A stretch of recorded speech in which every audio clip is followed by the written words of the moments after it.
I had to do a lot of soul searching when I first came to Suffolk because I didn't think I was smart. You know, I had a lot of insecurities. So coming to Suffolk, it matured me. Basketball was like my life, like a huge majority of my life actually. I'm only 20. I've been playing basketball since I was in diapers.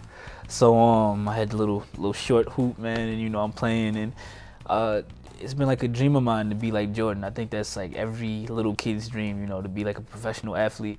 I went to high school, I went to Riverhead, and my mom, she said, you know, I think you should change schools because you're not doing too well here, you know.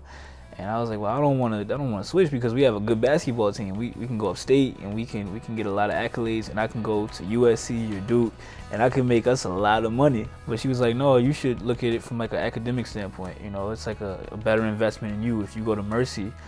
And so I went to Mercy, a Catholic school. I went there, you know, and I excelled. I averaged a triple-double. I played AAU basketball. I had a lot of college scouts and everything looking at me. I got a chance to play in front of a lot of Division I coaches. I played in front of Coach K, the head coach for Duke. You know, I thought I was going to the league. You know, it was looking good for me.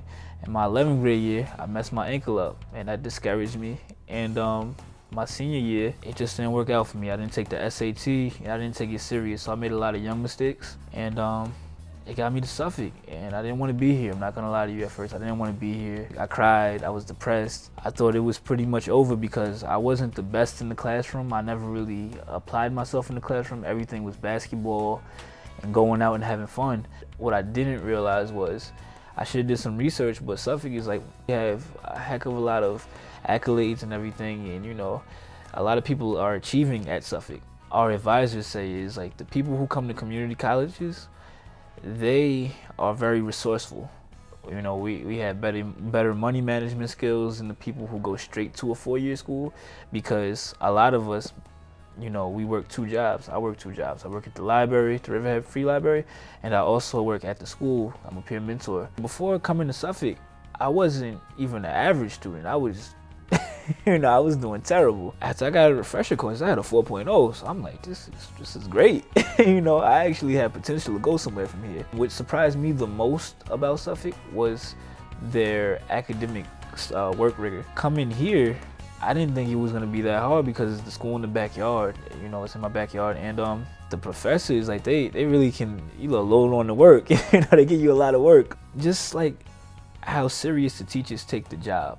That's one thing I gotta credit Suffolk for, is actually taking the time and looking into like the teachers and everything and making sure they're gonna be a perfect fit for Suffolk, because we have a winning culture here.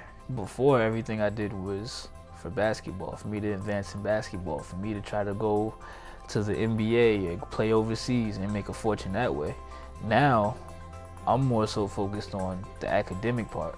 If I would've went straight to the school that I wanted to go to coming out of high school, I would have failed out, I would have partied out. Like I said, you know, everybody has insecurities. You know, the difference with me, I feel, is I'll let you know, hey, this is my insecurity. Going somewhere and feeling like I was stupid compared to everybody else because I didn't apply myself. So what I did basically was I made myself feel inferior to the other guy who's on the honor roll. I made myself feel like, hey, you're not capable of doing that. I never gave myself a fair chance. But now that I'm giving myself a fair chance, I'm so much more confident. You know, words can't even explain how confident I am. Honestly speaking, I feel like you could put me in a class in the Ivy League school and I would excel. Truthfully. Not even being arrogant or anything, but I'm gonna work hard. Even if I'm not naturally as smart as you, I'm gonna work hard. You're not gonna outwork me. I put all that effort that I used to put in the basketball court, I put it into schoolwork, and now I have a 3.6 GPA, and hopefully I can attend Yale when I graduate, so that's the goal.